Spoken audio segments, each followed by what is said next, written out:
जो क्वेश्चन करना है ना बेटा, उसी क्वेश्चन को स्क्रीन पर प्रेजेंट करो।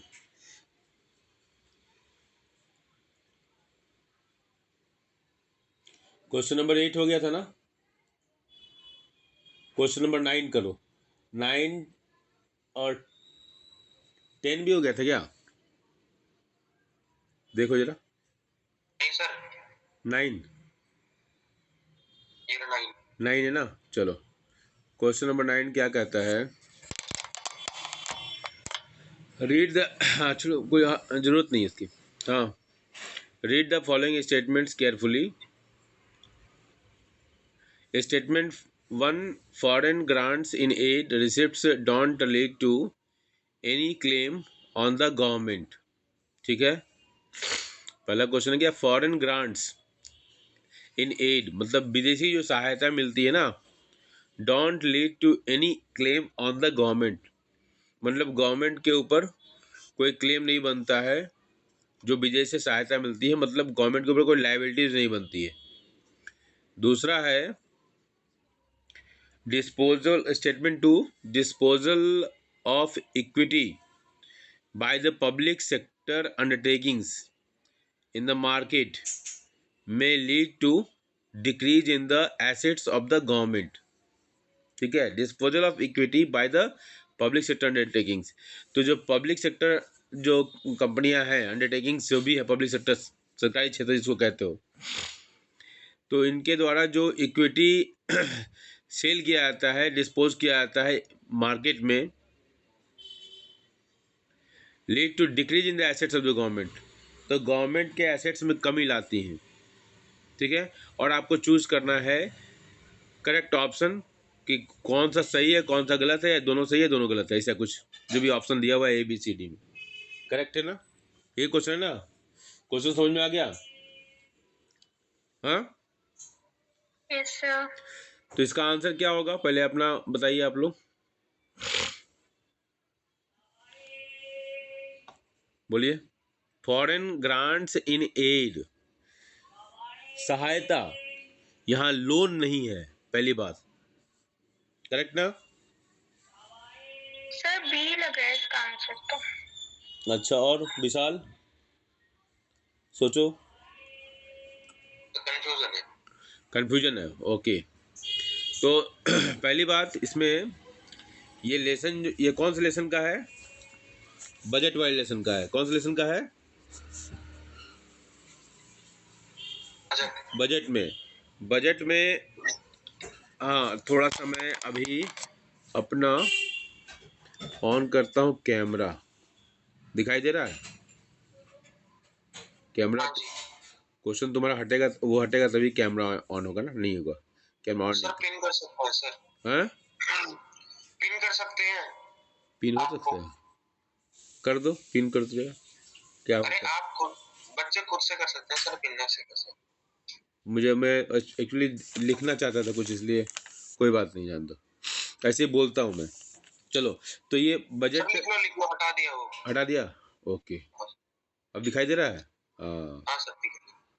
दिख रहा है ना, चलो ठीक। अभी तो आकाश दिखेगा, अब पाताल दिखेगा। चलो ठीक है, अरे बड़ा क्यों नहीं हुआ है? ये तो फुल स्क्रीन, हाँ दिख रहा है अब? हाँ जी सर अब दिख रहा है। चलो ठीक है, तो हाँ,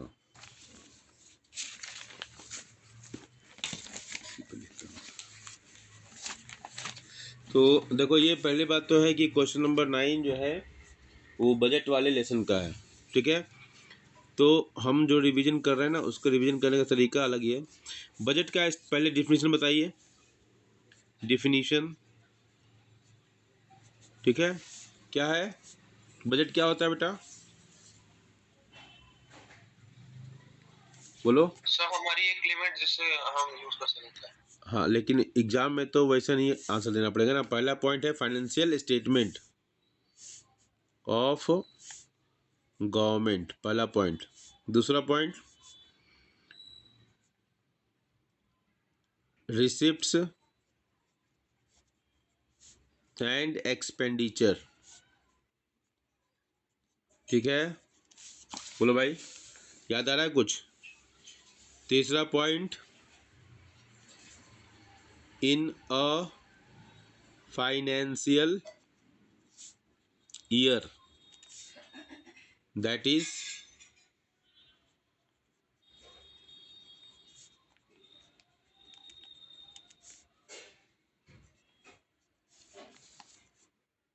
ठीक है, बोलो भाई। Yes sir. तो यही है डेफिनेशन ऑफ बजट का, कि बजट क्या है? A financial statement of governments receipts and expenditure in a financial year. यही ना, एक साल में सरकार के जो आमदनी और खर्चे का जो लेखा जोखा होता है, वही हम बजट में लिखते हैं, रखते हैं, करते हैं। ठीक है, बोलो भाई। तो बजट का ये है।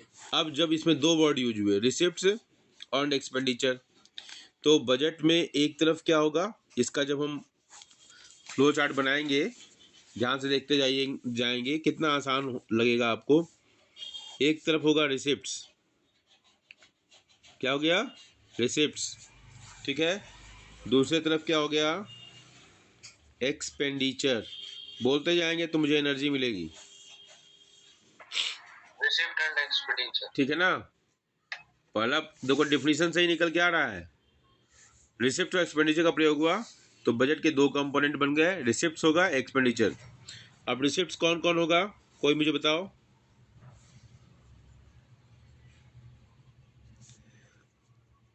बोलो भाई।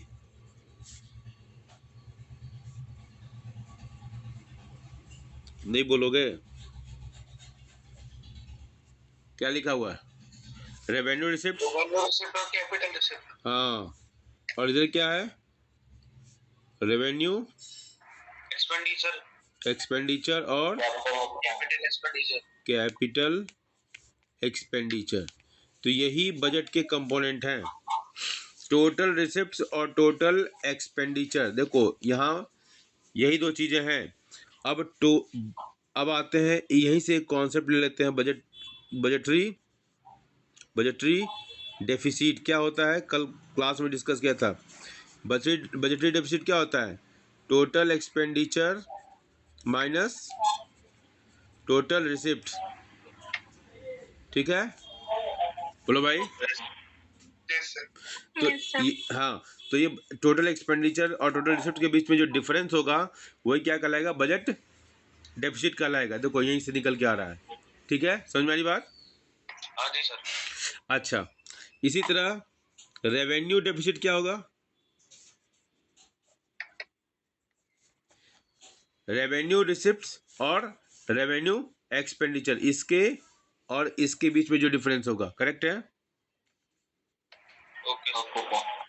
Revenue expenditure minus revenue receipt, ठीक है। इसी तरह कैपिटल डेफिसिट क्या होगा? कैपिटल रिसिप्ट्स और कैपिटल एक्सपेंडिचर, करेक्ट ना। अब ये छोटे छोटे टर्म्स हैं, बड़ा टर्म क्या है जो एग्जाम के पॉइंट ऑफ व्यू से है, वो फिजिकल डेफिसिट। फिजिकल डेफिसिट क्या होता है? वो total expenditure minus total receipt, जो कि यहाँ बजटरी डेफिसिट दिखाई दे रहा है, यही लिखा था ना। लेकिन इसमें रिसिप्ट में इसमें एक चीज जोड़ना पड़ेगा, एक्सक्लूडिंग बोरोइंग, ठीक है, यही डिफरेंस है। ये अगर वर्ड हटा देना तो ये क्या हो जाएगा? बजटरी डेफिसिट बन जाएगा, देख लो, करेक्ट ना। ठीक है सर। ठीक है, अब एक और वर्ड यही लिख लेते हैं, प्राइमरी डेफिसिट, जो कि थोड़ा ये भी इंपॉर्टेंट है।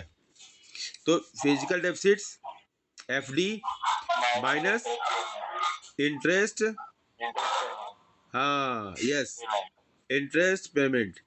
तो ये समझ में आया? अगर ये फ्लो चार्ट दिमाग में है तो ऐसे समझने में कितनी आसानी हो जाएगी, करेक्ट ना। हाँ जी सर। ठीक है ना। अब क्या करेगा ना, जानते हो, अब यहाँ पर मान लो वैल्यू दे देगा 5, 15, 5, 3, ठीक है, 2, 10, 5। अब मैं आपसे क्वेश्चन पूछ रहा हूँ, इसको ध्यान से देख लो, नोट करो, मैं सबकी वैल्यू दे दिया। 5 है, 15 है, 3 है, 2 है, 10 है और 5 है। अब हमको आप बताइए, इसमें जो निकलने लायक होगा वही पूछूंगा। बजटरी डेफिसिट कितना होगा?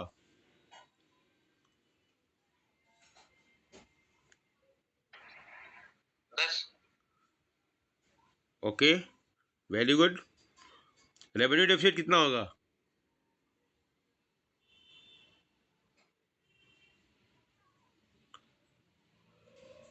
7। करेक्ट। कैपिटल डेफिसिट कितना होगा? Capital sir 3। गुड। समझ में आएगा वेल? हाँ सर। ठीक है। अब इसमें देखो, अगर रेवेन्यू डेफिसिट, अब इसमें आपको ये जानना होगा कि रेवेन्यू रिसिप्ट क्या होता है, रेवेन्यू एक्सपेंडिचर क्या होता है, कैपिटल रिसिप्ट क्या होता है, कैपिटल एक्सपेंडिचर क्या होता है। ठीक है, तो पहले हम लिखते हैं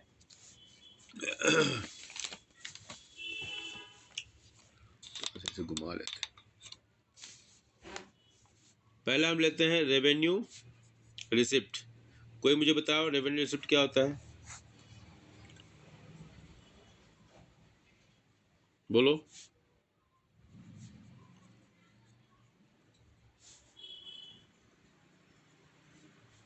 बोलो भाई। सर जो टैक्स और नॉन टैक्स रेवेन्यूज होते हैं। वो तो एग्जांपल बता रहे थे ना। रेवेन्यू रिसिप्ट, देखो ये रेवेन्यू रिसिप्ट पहले, हाँ बोलो। एक एक हाँ, कोई कौन बोल रहा है? बोलो बेटा। सर हमारी इनकम जो हम जनरेट कर रहे हैं। ठीक है।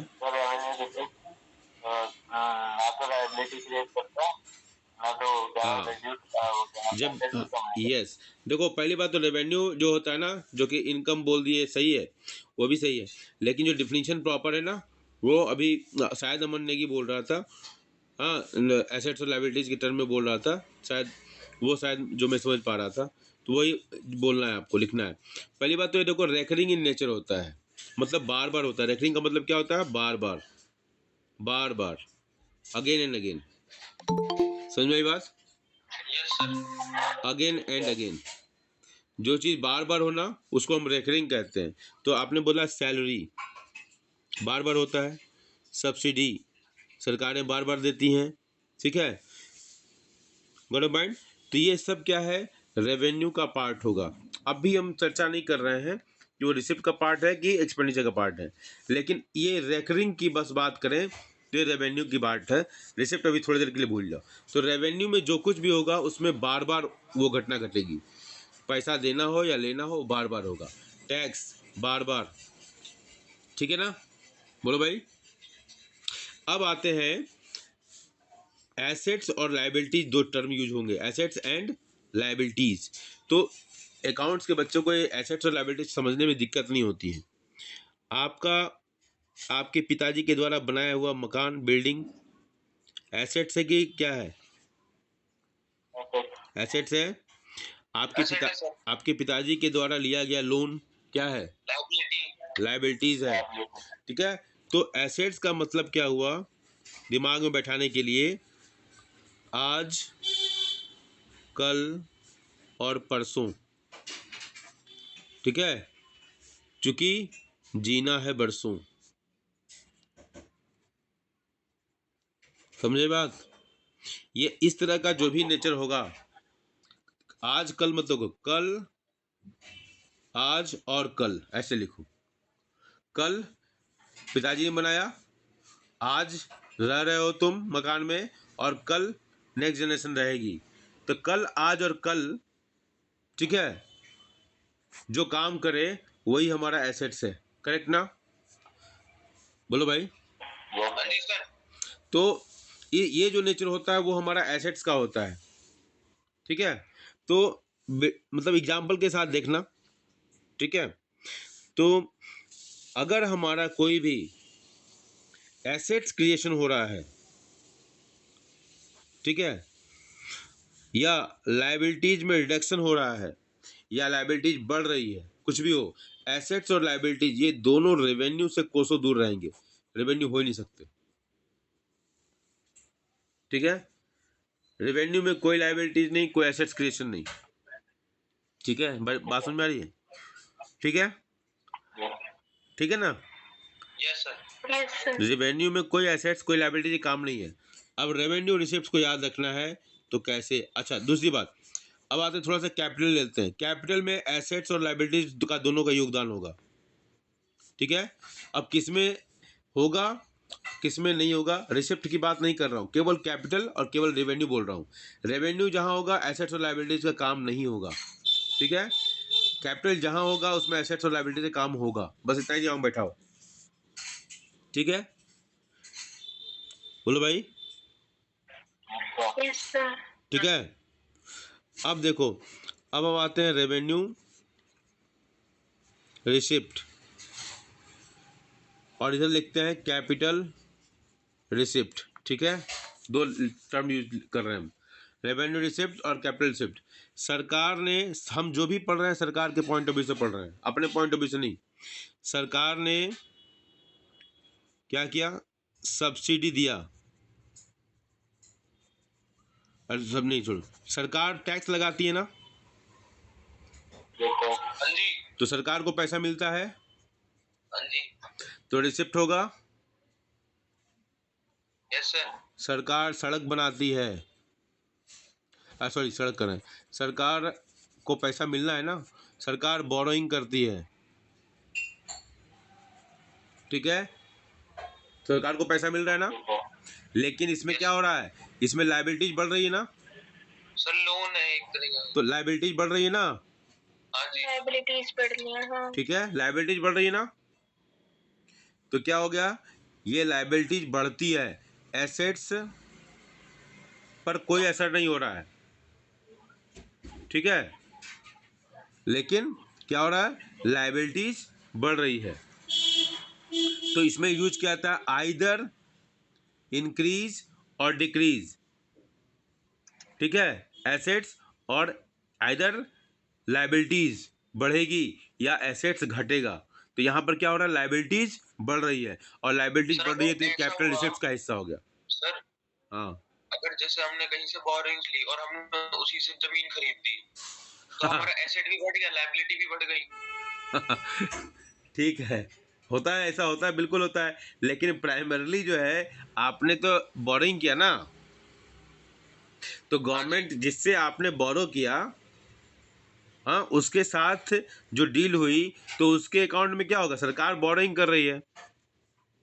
ठीक है, तो सरकार के लिए क्या हुआ? लायबिलिटीज बढ़ गई ना। हाँ जी। वो तो आप क्या करोगे, वो अलग बात है। सरकार के पॉइंट ऑफ व्यू से सरकार बोरोइंग कर रही है, सरकार की लायबिलिटीज बढ़ गई। बस इतना ही रिकॉर्ड करना है हमको। ठीक है सर। ठीक है ना, वो क्या करेगी तो उससे बहुत सारा यूज होगा, तो उस पर कॉम्प्लिकेशन बढ़ता जाएगा ना, उससे कोई फर्क नहीं पड़, वो हम हमारे उसके क्षेत्र से बाहर की चीज़ें हैं, वो उसको डिस्कस करने की जरूरत ही नहीं है। ठीक है, यहाँ हमको बस इतना ही पढ़ना है कि अगर सरकार बोरोइंग कर रही है तो क्या है? वो लायबिलिटीज है। करेक्ट, बोलो भाई। Yes sir. ठीक है, इतना समझ में आया? ठीक है, तो रेवेन्यू कैसे डिफाइन करोगे? Neither creates assets nor reduces liabilities. ठीक है, ठीक है, यस सर। ओके ठीक है, सर। यहाँ लायबिलिटीज बढ़ रही है, लेकिन यहाँ लायबिलिटीज पर कोई असर नहीं हो रहा है। ठीक है, दूसरा एग्जाम्पल देखो, ये टैक्स का मैंने एग्जाम्पल लिया, चूंकि रिसिप्ट था इसलिए मैंने लिया। इसी तरह एक और एग्जाम्पल लेते हैं, डिसइन्वेस्टमेंट। डिसइन्वेस्टमेंट पढ़े हो ना, कल भी डिस्कस किया था। डिसइन्वेस्टमेंट, सरकार अपने शेयर को क्या करती है? गवर्नमेंट डिस्पोज और sell its PS public sector enterprises, जो भी है उसके शेयर को पब्लिक में या कंपनीज में, कंपनी मतलब पब्लिक ही हो जाता है, तो पब्लिक में सेल करती है। ठीक है, तो सरकार बेचती है अपने हिस्से को, तो सरकार को क्या मिलता है? पैसा मिलता है ना। लेकिन सरकार का क्या होता है? एसेट्स क्या होता है? कंपनी के Decrease हो जाता है। घट जाता है, रिड्यूस हो जाता है। तो ये क्या हो गया? ये भी हमारा, चूंकि सरकार को पैसा मिलता है, इसलिए वो रिसिप्ट का पार्ट होगा, लेकिन एसेट्स घटता है इसलिए कैपिटल रिसिप्ट का पार्ट होगा। करेक्ट ना? बोलो भाई, बोलिए भाई। Yes, तो sir. एग्जाम्पल के साथ अगर पढ़ोगे ना तो याद रहेगा टैक्स का। अब हम एक एक्सपेंडिचर का एग्जाम्पल लेते हैं।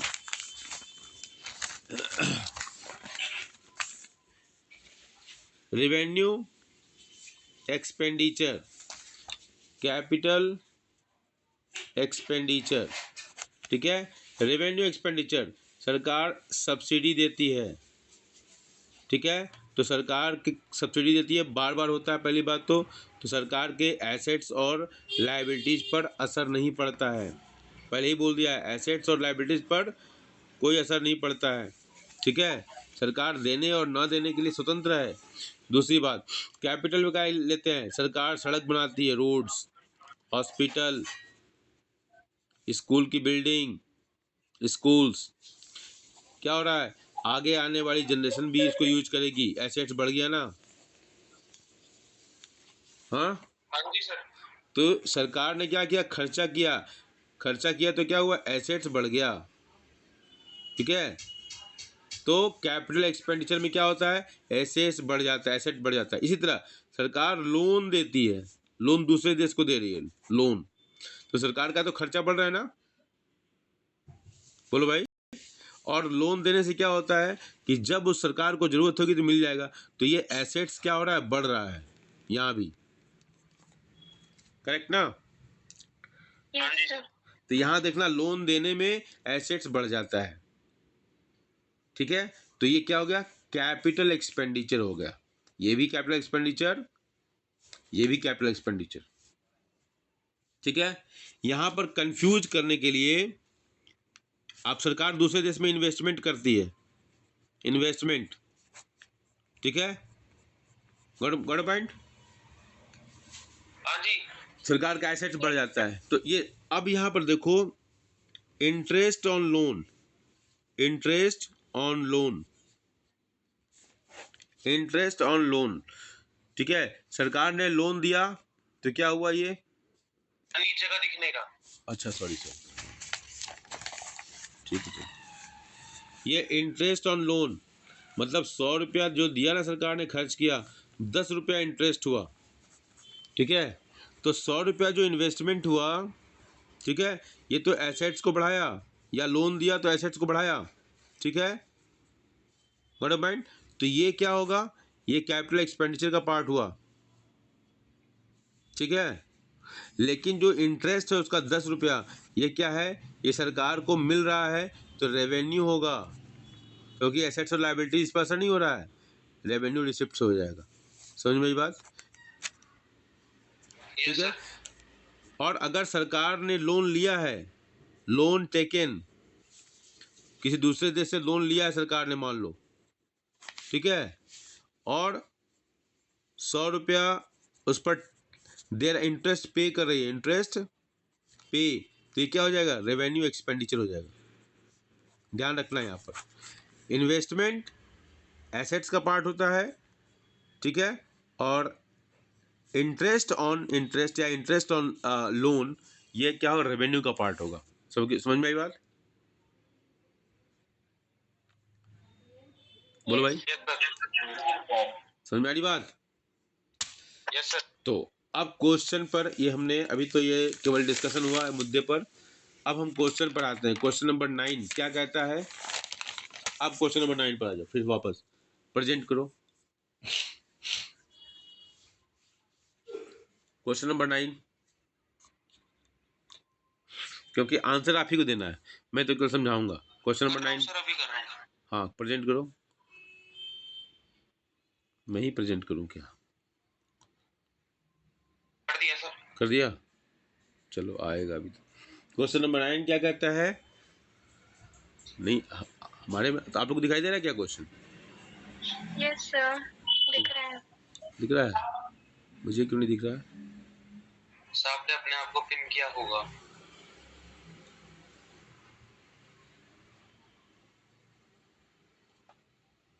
ये क्या हो, चलिए तो क्वेश्चन हमारा है क्वेश्चन नंबर 9, ये आसान यही होता है कि जो पढ़ा रहा है वही प्रेजेंट करे।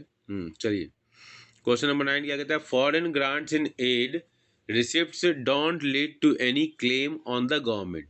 मतलब जो सरकार सहायता है ना, वो किसी भी तरह की लाइबिलिटीज को क्रिएट करने वाली नहीं है। दूसरा है disposal of equity to the public sector undertaking in the market में lead to decrease in the assets of the government, जिसको डिसइन्वेस्टमेंट कहते हैं। ठीक है, तो डिसइन्वेस्टमेंट से एसेट घटता है ना, अभी जो पढ़ा है सर यस सर।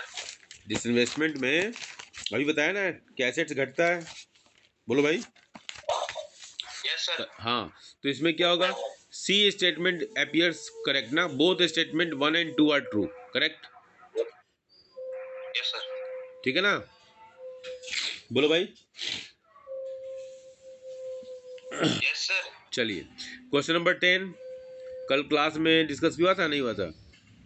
चलो, based on the given diagram दिया हुआ है, the trade under current account during January 2024 reflects a dash of US dollar dash billion. अब इसमें से आपको देखना है क्या है, करंट अकाउंट ट्रेड है बैलेंस ऑफ ट्रेड बीओटी की बात हो रही है। ठीक है, तो एक जो 2023 दिया हुआ है कंफ्यूज करने के लिए, एक 2024 दिया हुआ है, तो हमको क्या करना है 2024 का ही देखना है, करेक्ट ना। तो यस सर। तो 2024 का देखिए आप और बताइए। सर ए ऑप्शन है। ए ऑप्शन होगा, कैसे? सर हमारा जो इंपोर्ट और एक्सपोर्ट है, मतलब जो इंपोर्ट है वो हमारा बढ़ गया है, तो ये ग्रीन कलर इंपोर्ट है, ठीक है, और ब्लैक कलर क्या है, एक्सपोर्ट है। ठीक है, 2024 का पूछ रहा है, मतलब राइट वाला जो फिगर है ना उसी को ध्यान देना, लेफ्ट वाले को ध्यान नहीं देना, सीधी सीधी बात, करेक्ट ना। ठीक है, हाँ जी सर। अब उसमें ऑप्शन बनाया है ना, एक दोनों ब्लैक वाले को घटा उठा के बना दिया, एक ऑप्शन बना दिया है, दोनों सैफरन वाले को माइनस करके एक ऑप्शन बना दिया है। ठीक है, ऐसे करके ऑप्शन बना दिए हैं सब, 2-3 ऑप्शन, चार ऑप्शन बना दिए। लेकिन वास्तव में उनको ध्यान क्या देना है, जनवरी 2024 के इंपोर्ट और एक्सपोर्ट पर ध्यान देना है, बैलेंस ऑफ ट्रेड की बात हो रही है। ठीक है, the trade under current account during, ठीक है, माइनस कर दिया है तो आंसर वो आ रहा है। ठीक है, तो कितना आ रहा है, ए ऑप्शन सर 0.74।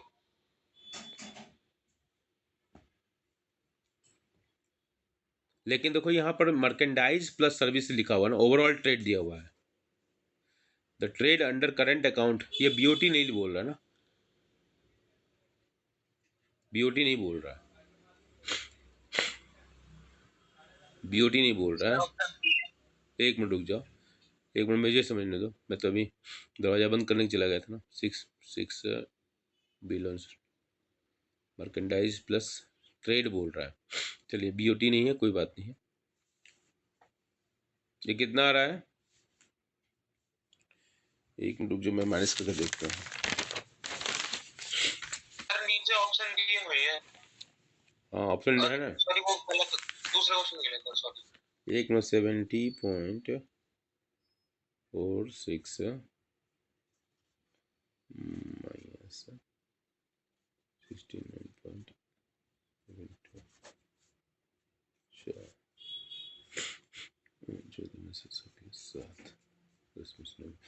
ये इसमें सी आ रहा है बेटा, आप कैसे ए बोल रहे हो? हाँ, सी होगा ना बेटा, डेफिसिट होगा ना। सर मैंने तो माइनस कर दिया था तो आंसर वही आ रहा था। हाँ, नहीं देखो, इम्पोर्ट ज़्यादा हो रहा है ना बेटा, तो इम्पोर्ट जब ज़्यादा होगा तो करेंसी का फ्लो किधर होगा, आउटवर्ड फ्लो होगा ना, आउटवर्ड फ्लो होगा, तो ये तो डेबिट हो गया, तो डेबिट ज़्यादा हो रहा है, debit is greater than credit, तो डेफिसिट होगा ना। ठीक है सर। ठीक है, तो 0.74 करेक्ट ना। ठीक है सर। ठीक है, नेक्स्ट, ये क्वेश्चन हमने कल कर लिया था। ठीक है, अब 11th question, state the steps pertaining to the estimation of national income under the income method. Steps बताना है। State the steps pertaining to the estimation of national income under the income method. Income method में क्या steps लेंगे, बोलो।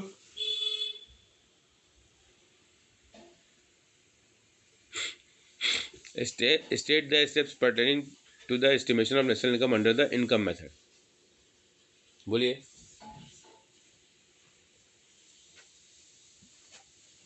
बोलो भाई, कोई बोलेगा। देखो, इनकम का जनरेशन, बोलूं क्या, बोलोगे, बोलो। जरा आप बता दो। देखो, इकोनॉमी एक बड़ा सर्किल बना लो, जैसा कि मैं अपने बुक में बना रहा हूँ। एक बड़ा सर्किल है, बड़ा सर्किल क्या रिप्रेजेंट करता है, इकोनॉमी को रिप्रेजेंट करता है। ठीक है, बना लिया बड़ा सर्किल। चलो प्रेजेंट करूँ क्या, चलो लिखूँ क्या, मैं दिखाऊंगा स्क्रीन। ठीक है, मैं करता हूँ। क्या saving curve can be derived from the consumption saving curve can be derived from consumption curve. एक क्वेश्चन का मैं रिकॉर्डिंग नहीं कर पाया, भूल गया कि ऑन करना है। जस्टिफाई द स्टेटमेंट, चलो जाने दो।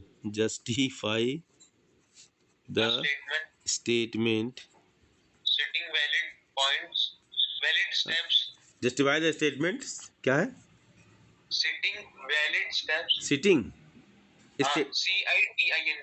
CITING साइटिंग, अच्छा ठीक है, citing valid steps with the help of valid well diagram, steps, ठीक है, विद द वैलिड डायग्राम, ठीक है, with diagram, with valid diagram, ठीक है, कोई बात नहीं। ठीक है, saving curve can be derived from the consumption curve. ठीक है, हमको क्या करना है, सेविंग कर्व को डिराइव करना है कंजम्पशन कर्व से। इससे पहले वाला क्वेश्चन मैं रिकॉर्ड नहीं कर पाया, ये सब बताया था ना, बैलेंस ऑफ पेमेंट से संबंधित क्वेश्चन था। ठीक है, इसको मैंने इस तरीके से बताया था। ठीक है, ये हम रिकॉर्ड नहीं कर पाए, कोई बात नहीं। चलिए कोई बात नहीं। चलिए, तो ये हमारा है saving curve can be derived from the consumption. ये कौन से लेसन का है बेटा, बोलिए। हाँ, पहला पॉइंट हो गया इनकम डिटर्मिनेशन। जैसे ही ये पॉइंट आया, आपके दिमाग में कुछ डायग्राम आए, कुछ फॉर्मूला ध्यान में आया। Yes sir. हमसे क्वेश्चन पूछा रहा है saving curve can be derived from consumption curve, तो कंजम्पशन कर्व आपको ड्रॉ करना पड़ेगा, पहला पॉइंट। ठीक है, ये हमारा क्या है, consumption curve, C equal to C bar plus BY, याद आया। सर्कल बताया था, हाँ ये बताया था ना, वो C डैश होगा उस साइड में। ठीक है, ठीक है, C इक्वल टू C बार नहीं, ये हमको क्वेश्चन दूसरा है, ये तो हम कई बार चर्चा कर देते हैं।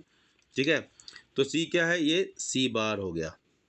ठीक है, हमको सेविंग और कंजम्पशन, सेविंग और ये कंजम्पशन, सेविंग एंड कंजम्पशन लिखा ना, तो मतलब क्या है, ये इनकम के दो पार्ट हैं। ठीक है, करेक्ट ना, बोलो भाई। कंजम्पशन कर्व दिया हुआ है और हमको सेविंग कर्व निकालना है, मतलब S equal to Y minus C करना है हमको, करेक्ट ना।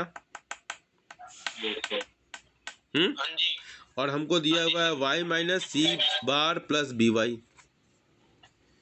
ठीक है, बोलो। हाँ जी सर।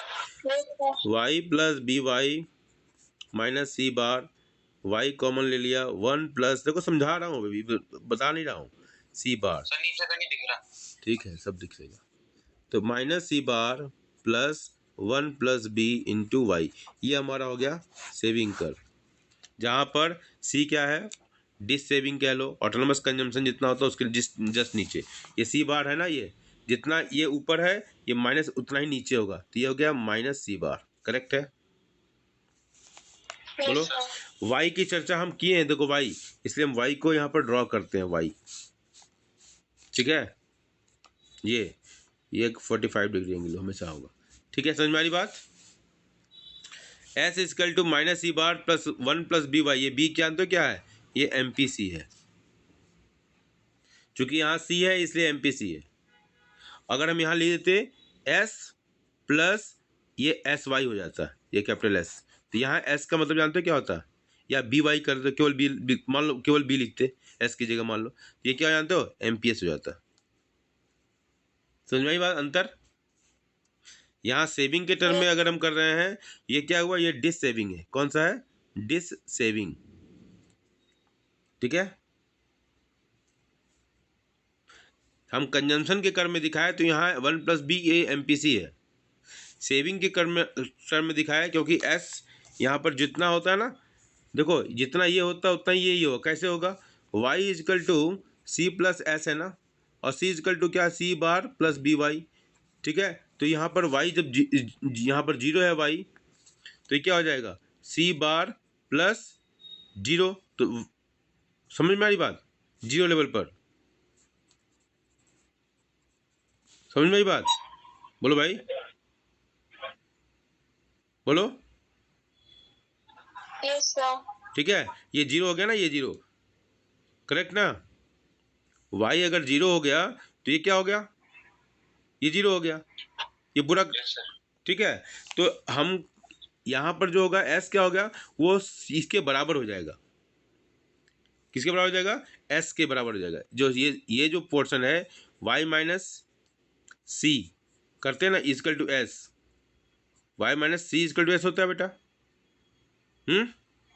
और यहाँ पर हमने इसको जीरो कर दिया, तो यह Y minus C bar equal to S.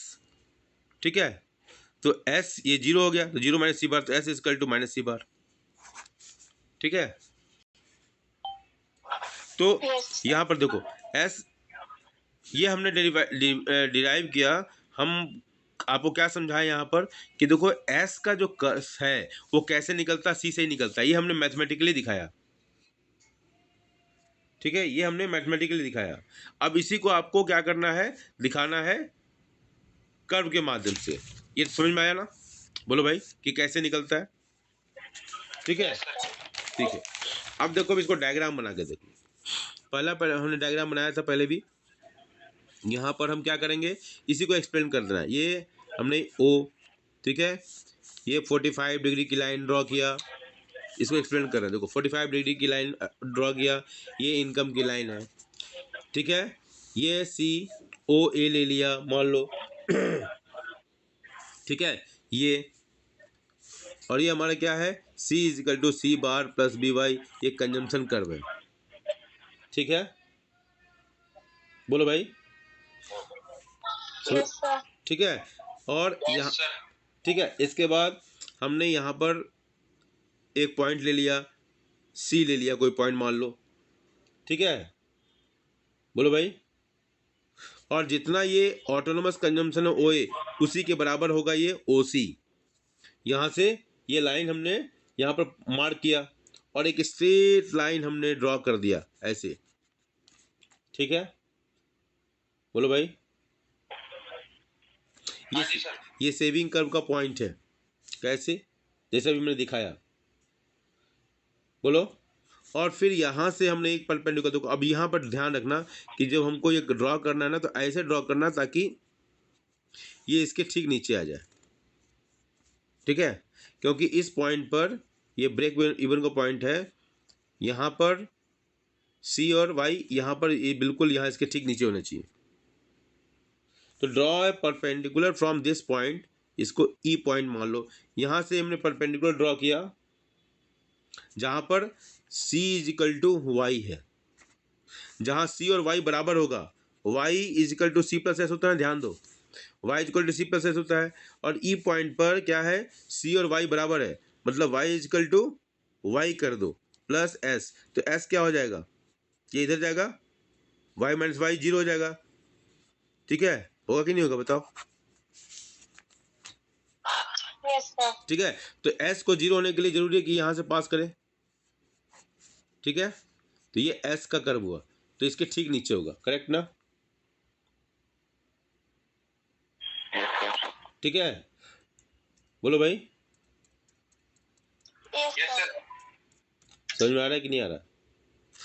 और फिर हम इस तरह से एक लाइन ड्रॉ कर लेते हैं इससे को, है ना। तो ये जो लाइन बन गई ये हमारा क्या बन गया, ये सेविंग कर्व हो गया। तो पहला स्टेप क्या लिखोगे, पहला जो स्टेप रिपीट कर रहा हूँ, पहले हमने ये ऐसे किया, ठीक है, इसको ऐसे किया, ये हमने वाई एक्सिस किया 45 डिग्री लाइन पर, पॉइंट नंबर 1। दूसरा हमारा एक कंजम्पशन कर्व है सी, जिसका इक्वेशन है C equal to C bar plus B Y, ठीक है। ओ ए के बराबर हमने ओ सी ड्रॉ किया, जो कि हमारा ये ओ ए के बराबर ओ सी क्यों होगा, क्योंकि हम जानते हैं Y equal to C plus S, ठीक है। जीरो लेवल पर, अगर जीरो लेवल है वाई, अगर जीरो है, इसकी वैल्यू जीरो है, ठीक है, तो क्या होगा, एस जो है हमारा वो ऑटोनोमस कंजम्पशन के बराबर होगा, माइनस सी बार के बराबर हो जाएगा। तो इसलिए हम यहाँ ओ ए के बराबर ओ सी कट करते हैं, पहला पॉइंट। अब हम ई से, इस पॉइंट से परपेंडिकुलर ड्रॉ करते हैं, जहाँ यहाँ पर क्या है, सी इक्वल टू वाई है। चूंकि सी इक्वल टू वाई है तो एस क्या होगा, जीरो होगा। और जीरो तभी होगा जब इस पॉइंट से, इस पॉइंट का नाम टी रख दिया, मानो टी पॉइंट से वो से पास करे। तो हमने यहाँ से परपेंडिकुलर ड्रॉ किया जहाँ पर एस, यहाँ पर इसकी वैल्यू जीरो होगी यहाँ से। इसके बाद हमने इस लाइन को मैच करते हुए लाइन को आगे बढ़ाया, इससे हमारा सेविंग कर्व बन गया। समझ में बात, यस सर। समझ में आई बात, यस समझ में आया? Yes sir. ठीक है, तो दिमाग में कॉन्सेप्ट रखो, डायग्राम रखो, सब आसान हो जाएगा, ठीक है। और कुछ और आगे पढ़ा जाएगी, छोड़ दिया जाएगा, बस इतना ही सर रहने दीजिए। रहने देना, ठीक है। तो आज रात में बाकी क्वेश्चन सॉल्व कर देंगे, ठीक है। ठीक है। कितने बजे, बोलो। तो या तो आप शाम में रख लीजिए, रात में फिर रखना है तो फिर 9 बजे के बाद। 9 बजे के बाद रखना है, हाँ जी सर। मतलब अगर आपको शाम में टाइम है तो शाम में रख लीजिए, 7 बजे से पहले, अच्छा वरना 9 बजे के बाद। अच्छा। मेरा 9:30 से पहले मैं घर ही नहीं आता। और अमन, तुम्हारा क्या है? 9:30 9:30। अनन्या, ओके 9:30, आधा घंटा पढ़ाएंगे बस, हाँ 9:30, सर ठीक है। ठीक है, आधा घंटा बस, ताकि जितना हो जाए उतना हो जाए, ठीक है, ओके, ओके सर, बाय, नमस्ते। ठीक है, हैव अ गुड डे।